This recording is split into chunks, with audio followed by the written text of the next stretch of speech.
you're seeing really big ideological divides between the two candidates, right? So you've got Rishi Sunak saying that, it's a fairy tale to think that you can just cut taxes now and everything will be great. And you've got Liz Truss saying taxes are way too high and we're going to have a recession unless we cut taxes. And, there's an old maxim in British politics that oppositions don't win elections, governments lose them. And at the moment, the Tories look in danger of going down that path.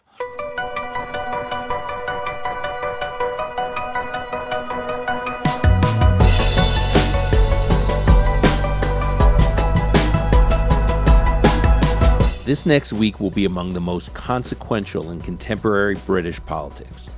Ballots are sent out to close to a couple 100,000 Tory party members on August 1st, and then they can begin voting right away. Whoever wins moves into number 10 Downing Street and becomes Prime Minister in September, without first having to go through a general election. So this next week is crucial for the two leading candidates to form final impressions before voting begins, raising the stakes on Monday night's debate, televised on BBC One, for those of you that want to watch. I'll be tuned in, being the political junkie that I am when it comes to all things UK. But to help us understand the process, the candidates, and what this all means for the UK at home, the UK's economy, and the UK in the world, we are joined by James Forsyth, who is about as dialed in as anyone I know in Westminster. James is the political editor of the Spectator magazine. He's also a weekly columnist for the Times of London. He previously was a journalist for UK publications The Sun and The Mail and is a regular on the Spectator podcasts. Again, the most consequential week in contemporary British politics coming this week. This is Call Me Back.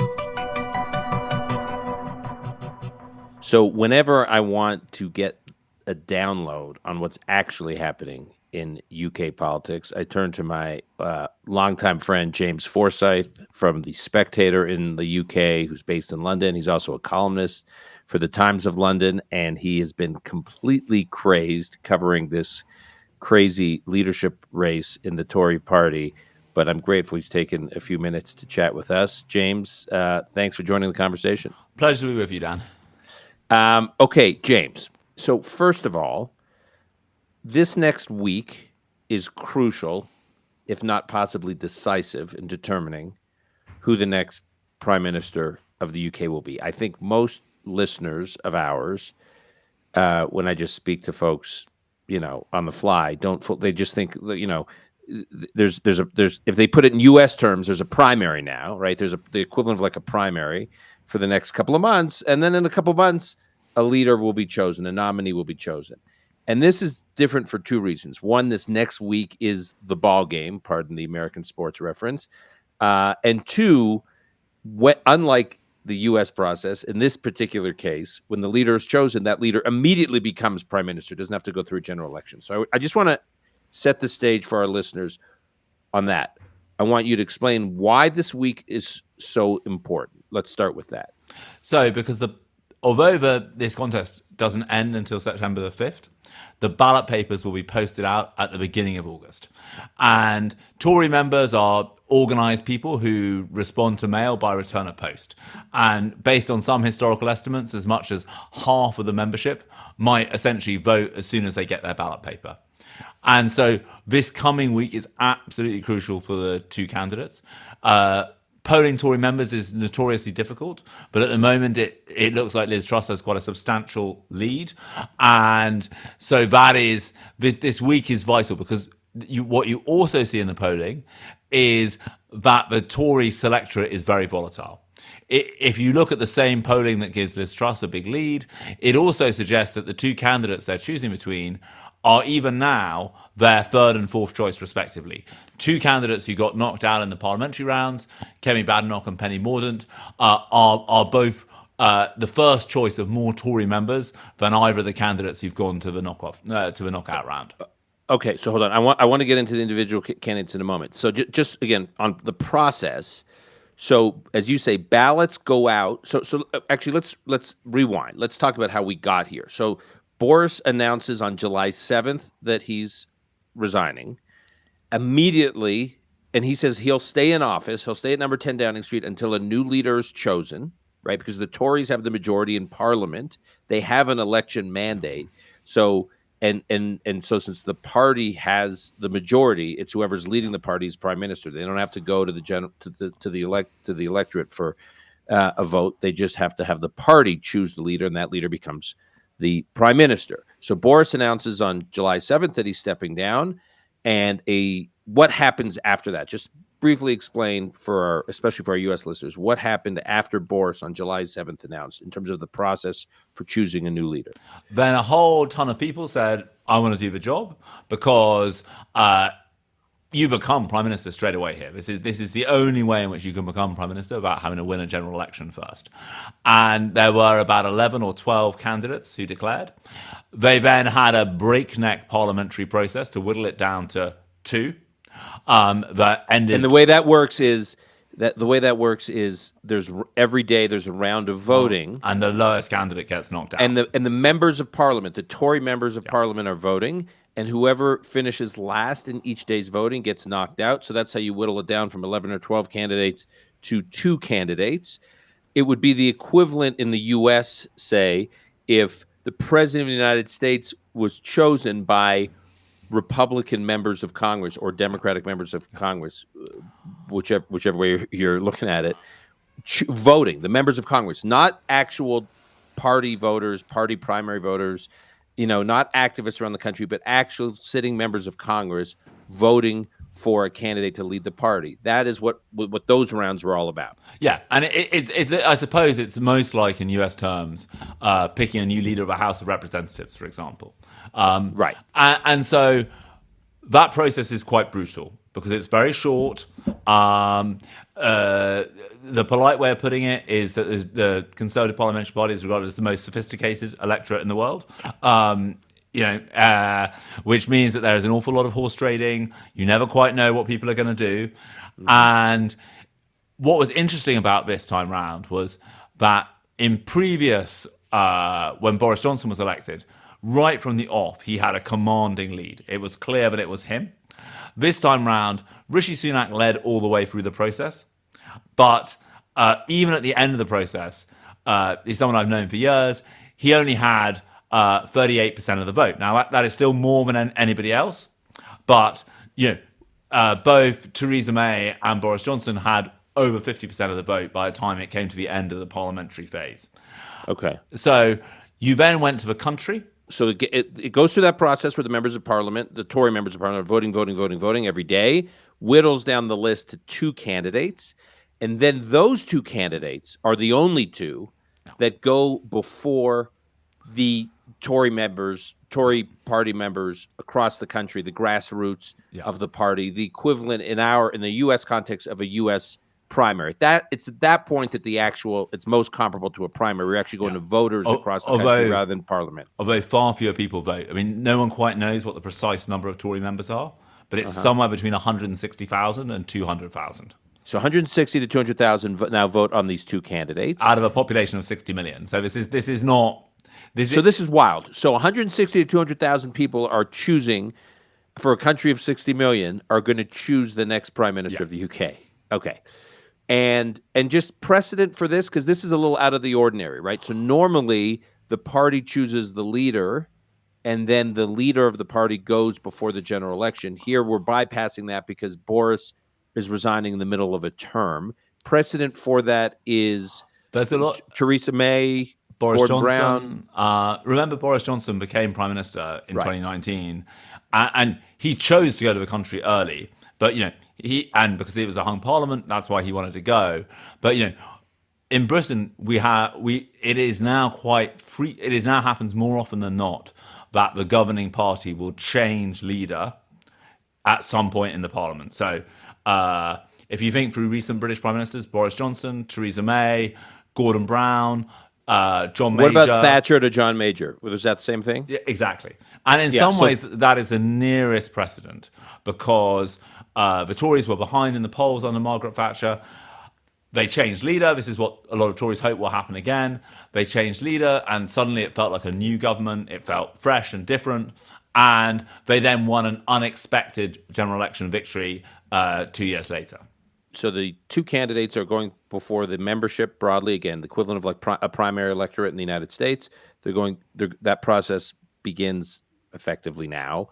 And on the one hand, it looks like there's 7 weeks until that outcome is determined. But to your point, this is the week that is most important, because on August 1st, the ballots go out to the members, and the members can vote at any time from when they receive them in early August, the ballots, until September 5th.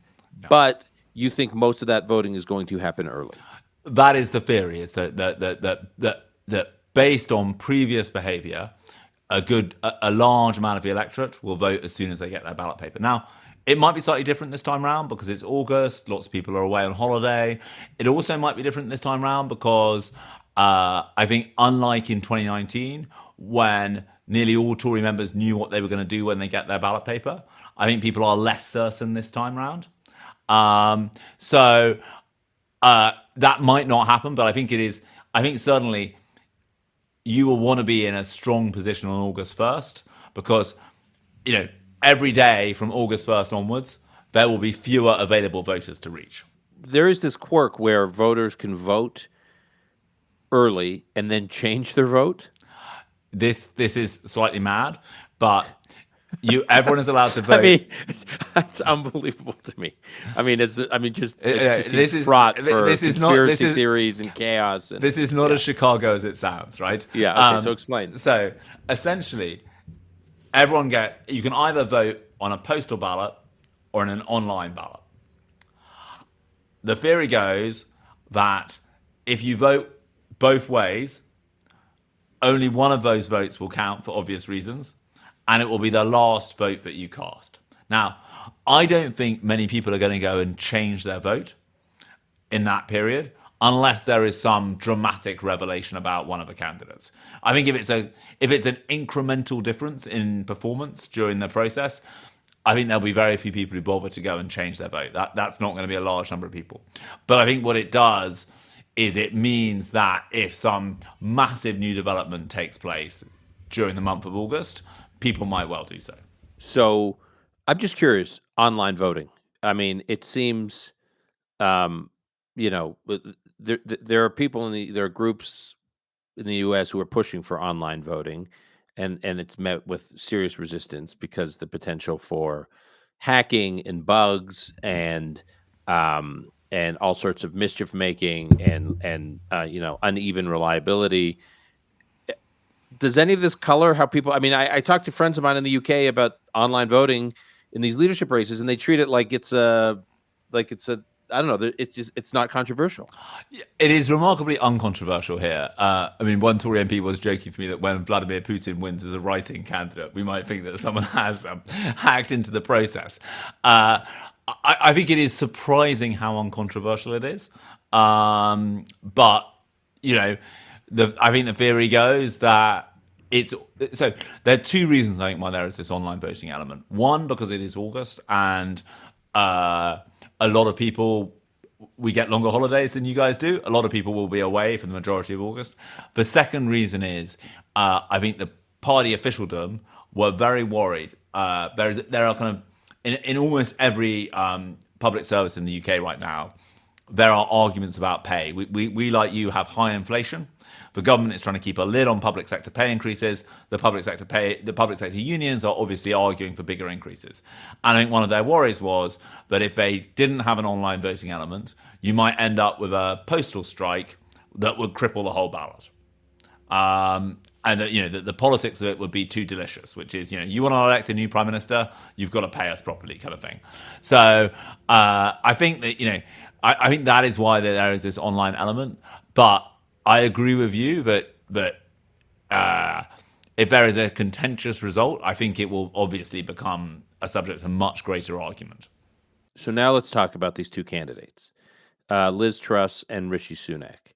Can you just provide our listeners with a little bit of background on each one of them and how they're positioning themselves in this race? So Liz Truss is the Foreign Secretary. She was previously the International Trade Secretary. She is the longest serving minister in the cabinet. And she campaigned for Remain in 2016. So the key point, 2016, the debate over Brexit, Boris Johnson was on the front lines of the pro-Leave, the Brexit campaign, and Liz Truss, who's now one of these two finalists, was on the other side. She was with David Cameron and George Osborne and campaigning for England staying in the UK, the EU. Yeah. The UK staying in the EU. Yeah. And despite that, though, she has become, in some ways, the caucus within the party that is the most hard line on the Brexit question is called the European Research Group. And by the end of the process, they were backing her. That is because I think in large part she takes the toughest line on the Northern Ireland Protocol, which is the question of how do you solve this question of the fact that Northern Ireland has a border with the Republic, but is also part of the UK, and no one wants to go back to a kind of border where where traffic has to stop on the island of Ireland, and so the Northern Ireland Protocol was meant to be a fix to that. But in trying to fix that problem, it's created another problem because it's created a trade barrier within the UK, which obviously unionists in Northern Ireland don't like. And Liz Truss took over that portfolio. I think initially she made a kind of good faith effort to negotiate with the EU. It got nowhere. She is now taking through Parliament legislation that essentially says, if you're not prepared to negotiate with us on this, we will just unilaterally disapply it. And in part because of that, and in part because she is offering massive immediate tax cuts, about £38 billion worth of tax cuts straight up. She has become the candidate of the European Research Group, who are the most hardline on the Brexit question. And so they're like, would you say the European Research Group is like the Freedom Caucus in the Republican House Caucus, just a hardline conservative group? Yeah, I mean, obviously UK and US politics are not directly analogous, but they are, they have a kind of internal whip, and by the end of the process, they had all thrown their weight behind, pretty much, not all of them, but the vast majority of them have thrown their weight behind Liz Truss. And she, at the moment, is polling out front with the members. And she is also making much of her loyalty to Boris Johnson. She said in an interview the other day that she wished he was still Prime Minister. And she is trying to pick up that kind of vote. You referenced what her fiscal policy is. So taxes in the UK are among the highest they've ever been in history, right? Yeah. Today. So there is a debate in conservative circles in the UK about whether or not there needs to be some kind of tax reform, tax relief. But obviously there's another side to that debate, which is that that kind of fiscal policy will be very inflationary, and this is not the time to cut taxes. But she is firmly on the side of cutting taxes, right? Yeah. Her approach is much more Reagan 81 than Thatcher 81. In Britain in 1981, Margaret Thatcher actually raised taxes to try and get a grip on inflation. In 1981, Ronald Reagan obviously cut taxes in the US. I think there are two crucial differences, which is the problem with the Truss approach. One, when Ronald Reagan cut taxes, interest rates in the US, the federal fund rate was like 16 or 17%. Right. Here, Paul Volcker there cranking things up. Here we have incredibly low interest rates still, and the Bank of England is raising much, much more slowly than the Fed. They're still going in quarter-point increases. And the second difference is, we obviously are not as lucky as you guys. You guys are the world's, reserve currency, and so therefore have, I think, a lot more latitude in how you do these things than we do. But that is very much her positioning this time round, which is, you can't tax your way to prosperity, so vote for me and I will cut taxes on day one. And again, this is significant, for a variety of reasons, not the least of which is that she could be prime minister in September. So it's not like a candidate makes these, very ambitious promises to some could argue pandering promises to a primary electorate, and isn't in the U.S. and doesn't actually have to serve in office for months and months, or a year later has to go through a general election, then has to go through a transition, then has to be sworn in, then has to build an administration, then has to deal with Congress. So many politicians have off ramps between when they make their pledges and when they actually have to govern. In Liz Truss' case, she's advocating these policies, and she literally could be in number 10 Downing Street as prime minister in a couple of months. Yeah, and she is promising an emergency budget within weeks of taking office. And the other thing to bear in mind is, because if she became prime minister, she would become prime minister with the support of less than a third of the parliamentary party. She really would have no choice but to do what she said she was going to do. And so, as you say, right, I don't think there is any off-ramp for her from what she is committing to in this campaign. And one of the nature of the parliamentary process is, as it went on, she only made it into second place in the final round of the parliamentary process. Previously, she had been back in third place. And so she was promising more and more tax cuts to try and garner support as the process went on. So the size of a tax cut offer she was offering by the end of the parliamentary stage was larger than what she was offering at the beginning of it. Right. And she would be inheriting a Tory majority of what they have, like an 80-seat. They've lost a few in scandals and by-elections, but it's a comfortable enough majority to govern with until 2024 easily. So she would have no excuse. She should, if she's the leader of the party and the party has this massive majority that she would be inheriting, she would have no excuse for not implementing the agenda she had just campaigned on. Yeah, and the other point here is that her argument is we need these tax cuts because of this cost of living crisis. We have an energy cap in the UK, so that the price of energy can't rise beyond a certain level for the consumer. It's partly why so many energy companies in Britain have gone bust. That the increase to that from October will be announced in late August. So this cost of living crisis here is going to feel a lot worse in September than it feels today.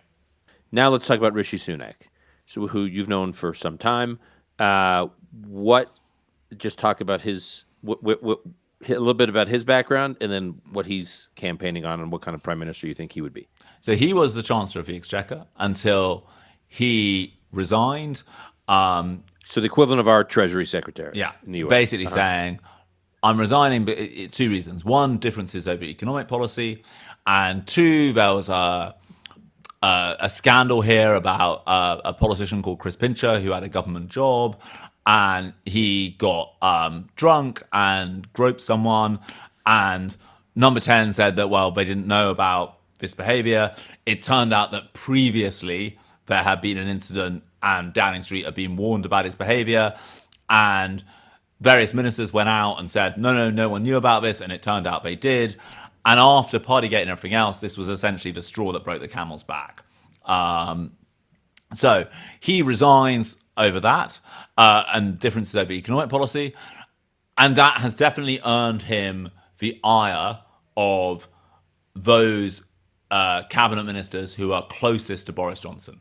You know, the ultra loyalists to Boris Johnson hold him responsible for the fact that, you know, the whole premiership unraveled. Now, I personally think that, you know, the person who undid Boris Johnson's premiership was Boris Johnson, but, you know, lots of people blame him.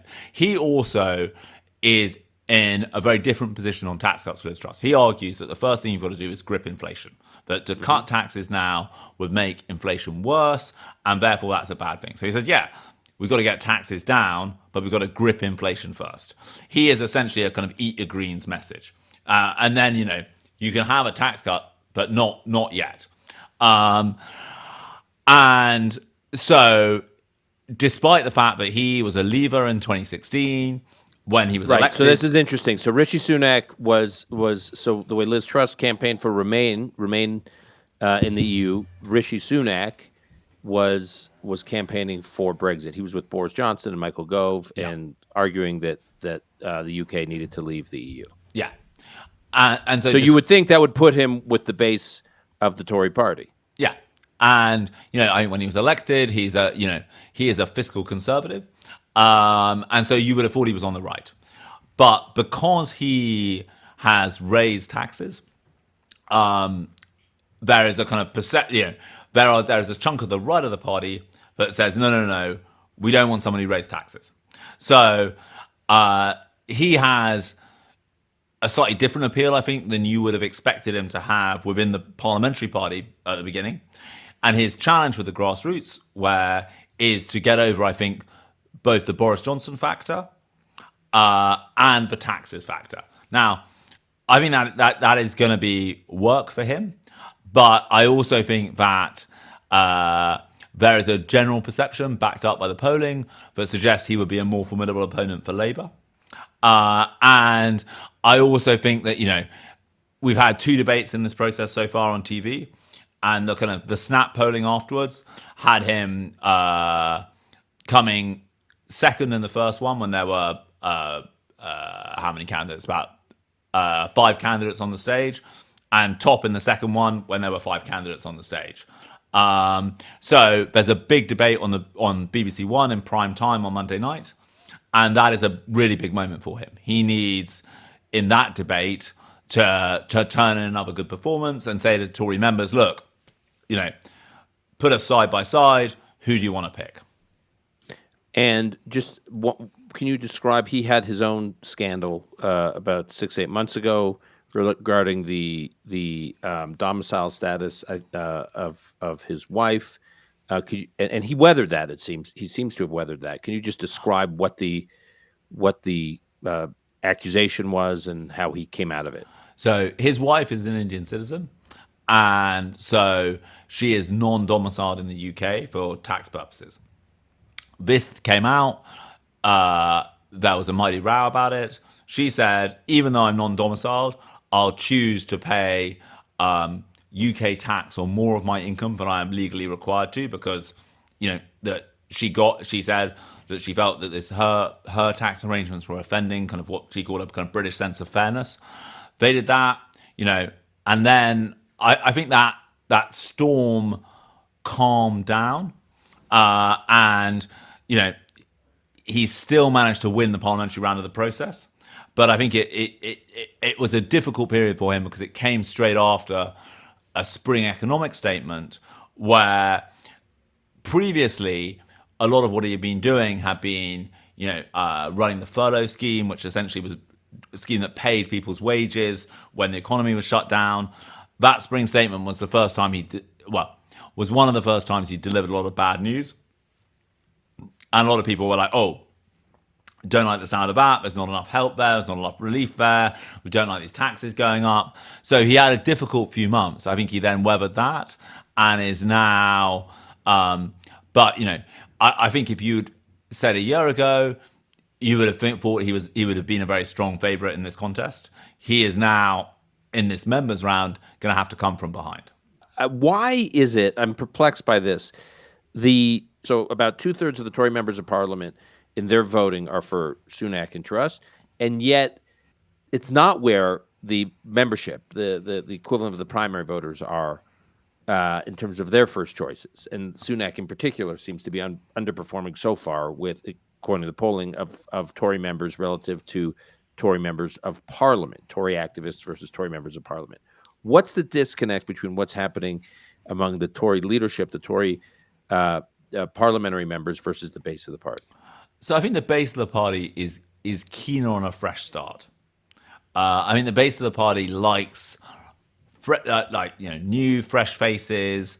In that poll I was talking about, number one was Kemi Badenoch, who is a junior minister, and then another junior minister, Penny Mordaunt, was number two.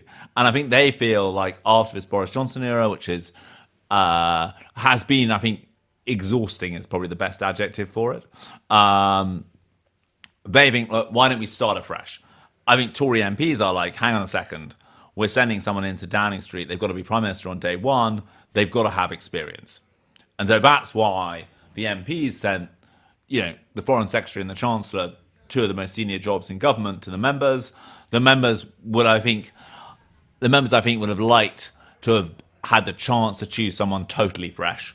I think the MPs felt, to use an old Gordon Brown phrase, it's no time for a novice. A few other questions before we let you go. In terms of the Sunak versus Truss policy agendas, once they're Prime Minister, if either of them becomes Prime Minister, one of them will be Prime Minister, will UK policy on Ukraine change at all, or do you feel that that's pretty locked in? I think UK Ukraine policy is totally locked in. Truss has been the foreign secretary, Sunak's been the chancellor. I don't think either of them will change that. I think the one thing I would guarantee you is that the first foreign visit that both of them make would be to Ukraine. Second, you mentioned Margaret Thatcher earlier in this podcast, and I've just heard in your commentary on the Coffee House podcast and in conversations I've had with other journos in London and Westminster, this sense that Thatcher in some ways hanging over this leadership race more so than in previous Tory leadership races. Does that sound right to you? If so, why? I think the reason why is Boris Johnson was a massively charismatic figure, but he travelled light in ideological terms. And I think what the Tory party would like to do would be to kind of go back to some of its ideological moorings. So I think that's why there are so many references to Thatcher. I also think that if you look at the age of the two candidates, they're both in their 40s. They're very much kind of Thatcher's children. That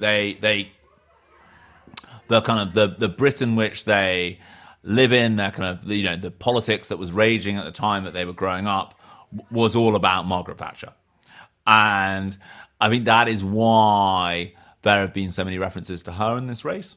And I also think that there is a Tory sense at the moment that they won this big majority, the biggest majority they've won since Thatcher. And, there are reasons for this, obviously COVID being one of them, but they haven't made as much use of that majority as the base of the party would have liked to have done.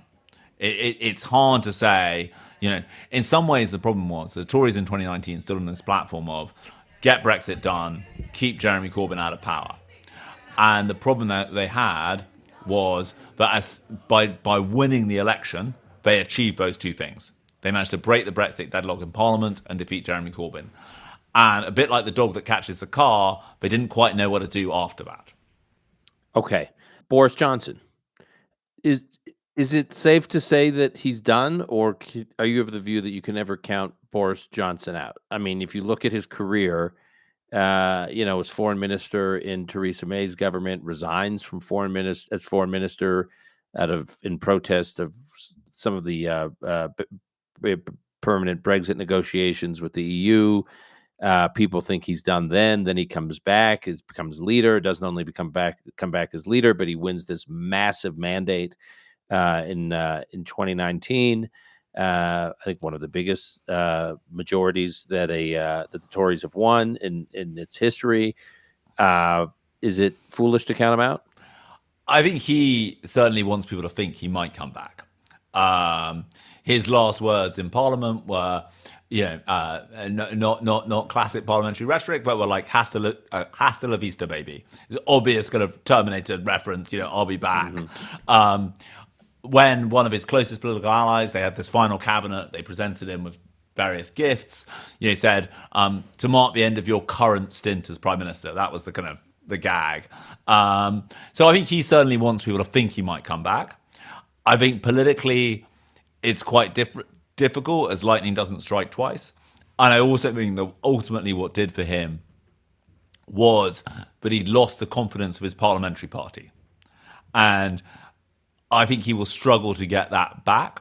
What I think he will be is a hugely influential voice on the right of British politics. He is going to write his autobiography will be out in record time. He's going to be writing his newspaper columns. He's going to be making TV documentaries. He is going to have a big influence. And he is, I think whoever succeeds him, I think they will come, the day on which Boris Johnson's newspaper column appears will be a day when they wake up in the morning thinking, what's coming today? And he is, I don't think he is going to disappear from British public life. I think he is going to be a big figure. And I think that there is undoubtedly a part of the Tory base that is like, why did they get rid of the guy? The guy won this big majority. Like, And, why didn't, he'd earned the right to continue on to the next election. And I think there are certainly some of his supporters who think, like, look, in the same way that Margaret Thatcher became the kind of great lost cause of Tory politics, why was she ever removed from office? That he will become that kind of figure. Although with Thatcher, to your earlier point, there was a real ideological cause at the core of her support and her movement, and that was a connective tissue she had with the base of the party, and it's not clear that Johnson has that. Yeah, I mean, what he does have, I agree with you that he doesn't have that ideological connection. He probably in some ways has a greater kind of charisma connection. Mm-hmm. And he will also, I think, regard himself as the kind of guardian of Brexit. Okay. And that Brexit base doesn't overlap directly with the Tory base, but there's a lot of similarity. And so if he starts saying, my successor has gone soft on Brexit, then that will cause trouble for his successor. Before we move off of Boris, just there's a lot of comparisons made in the punditry class here in the U.S. To the U.S. and under Trump, and a lot of analysts pointing out, well, look at the way these Tory cabinet members brought down the prime minister. Where was the courage of cabinet members within the U.S. government to bring down Donald Trump? And I think people don't fully understand that if you're a cabinet member and you resign from submit your letter of resignation to the President of the United States, the president gets to fill your job with, he nominates someone else. He still is president. The government keeps functioning. The cabinet keeps functioning. So in these cabinet members, Rishi Sunak in particular, resigned to bring down Boris because they could bring down Boris. A cabinet member here can resign, but not necessarily bring down the president. Could you just explain how it's a process point, but I think it's important for listeners to understand the difference in the systems. We could debate about comparisons of courage, but in this particular case, there is a process for a cabinet member resigning and bringing down the government. Yeah, although I don't think it was obvious that they were going to bring down the government when the first people started resigning. Mm-hmm. I don't think it was obvious at that point the government was going to fall. What happened was it was then a kind of domino effect that people kept coming. I mean, by the end of it, there were 50 odd ministers had resigned, and it basically got to the point where it would be impossible, to your point, to staff the government, because you have to staff the government from within the parliamentary party.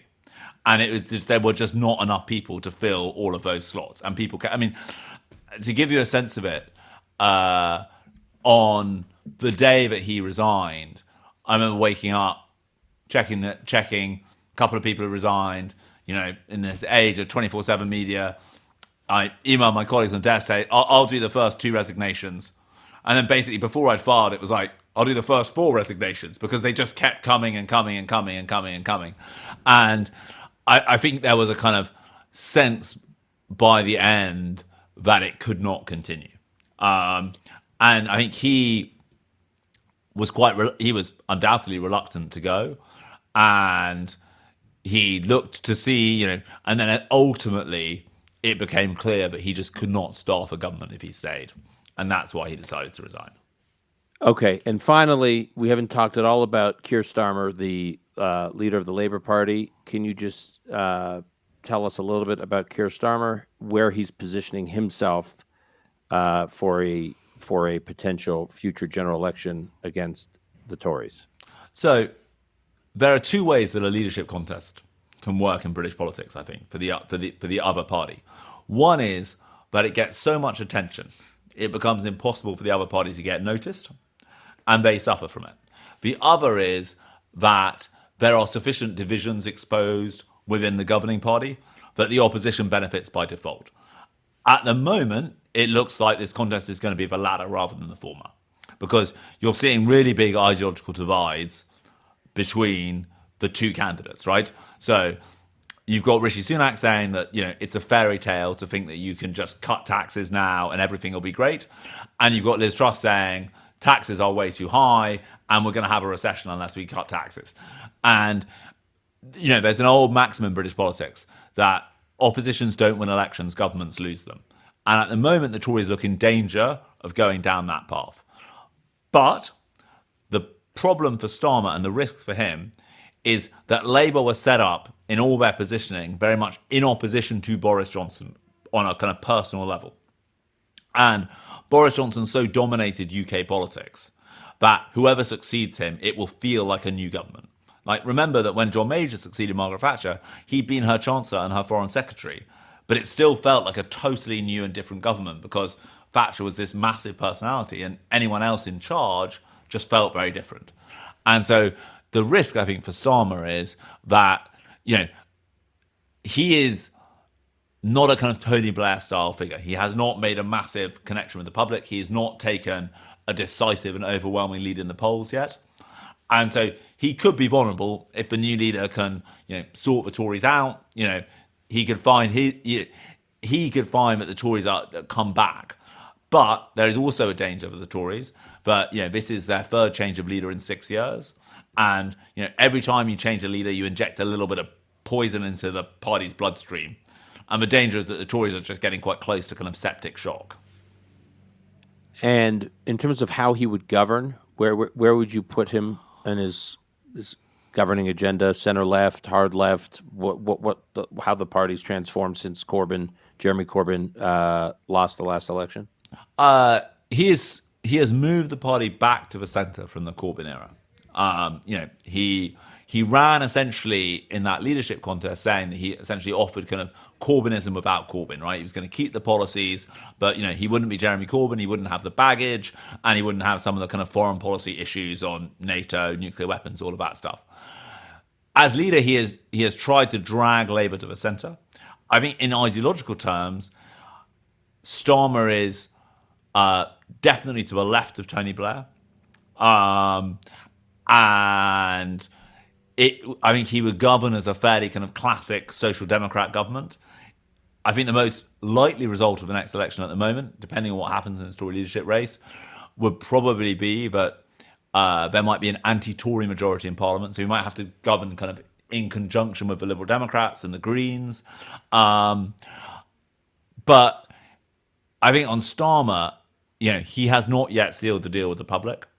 And but he is also trying to keep his powder as dry as possible on policy. He is essentially running a small target strategy, which is, if I don't give the Tories anything to shoot at, they can't shoot at it. Last question. Something that I'm struck that has not gotten much attention, I think, certainly in the U.S. and I think as well also in the U.K., is that if you look at the four finalists for the leadership of the Tory party, one of them was going to be prime minister. It was an extraordinarily diverse group of candidates that we have not seen in Tory politics for a long time. You can go back, I guess, to Thatcher. You could go back, or May, Thatcher, Disraeli, in terms of you think about ethnic diversity. Gender diversity? Can you talk a little bit about that? So I think there are two things going on. One is that David Cameron, when he was leader, he kind of changed the way the Tories selected their candidates to put more of an emphasis on getting more women selected and more ethnic minorities selected. Then I think the second thing that is happening is that in Britain, lots of recent immigrants have embraced what you could call the kind of vigorous virtues of Thatcherism. Hard work, entrepreneurialism, patriotism, public service. So, all of those things have come together. And I think that the Tory party is, now very, very competitive with Labour in terms of a Hindu and Sikh vote and the Black African vote. For example, if you look at the Jewish vote, right, historically very Labour, now much, much more split between the main parties. And so I think the Tories are very, very comfortable with diversity. I think there is a quite a good argument that Britain is the most successful multiracial democracy in the world right now. And can you just those four finalists just describe who each one was in terms of that? So Kemi Badenoch had been born in Britain, then she'd moved back to Nigeria, where her family were from, and then she returned to the UK at 16 to finish off her education, and she then stayed in the UK. She became a Tory politician. She backed Leave in the referendum, and she is the standout star of this contest in that she essentially made a kind of first principles argument for conservatism during the contest. And the base, which I think has been kind of disconcerted by some of the kind of ideological flexibility and fluidity of recent years, absolutely loved it. She is, she's very straight talking. She's very hot on, she's very opposed to what we, what we call kind of wokery. And the members love her. And the polling during the race showed that from kind of relatively low recognition, she was beating absolutely everyone by a country mile. The other person who didn't make it from the final four is Penny Mordaunt. She hit a kind of sweet spot, which is for people who wanted a break from the Johnson cabinet. She'd never served in it, but she had served in Theresa May's cabinet as aid secretary and then briefly as defense secretary. So she was able to say, look, I've got cabinet experience, but not in this cabinet. And that a lot of party members liked. And I think that her appeal was she sits for Portsmouth, which is a naval seat in the south of England, which has seen better days. And she, first in her family to go to university, military background. She appealed to a kind of Tory sense of, this is kind of blue collar conservatism. Yep.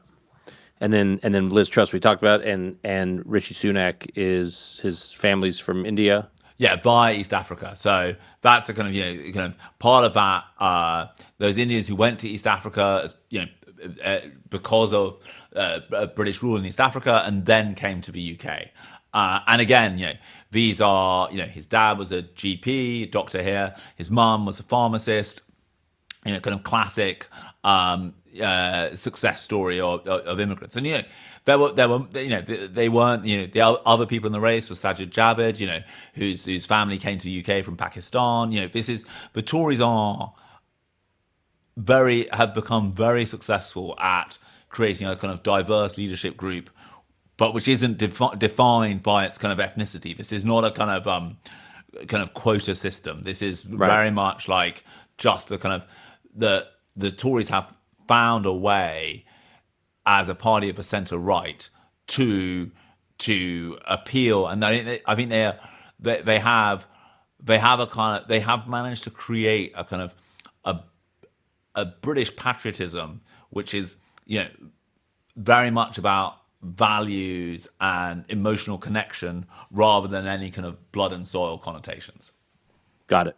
That is very helpful. I think we're experiencing something similar in U.S. politics on the right here. It's a conversation for another day. It's not immediate, but I think it's very fluid. And so watching what's happening on your side of the pond is very encouraging. James, as always, thank you. You've been very generous with your time. You dashed over here. Did you dash over from Parliament? Yeah. Sorry, I was just over that. And then... I mean, our listeners I can see him. He came like running in from Parliament. And by the way, that's not easy to do these days because unlike usual times where it's raining, it's actually disgustingly hot. Yeah, and so you're running in a suit. We have had our hottest day. We are not used to this level of heat here. It's kind of, remember this is London, so most places don't have air conditioning. Right. So anyways, I will actually be suffering the London heat at some point this summer, so I'll be sure to track you down when I do. Until then, James, thanks again, as always, for taking the time. See you soon, Dan. Thanks so much. Bye.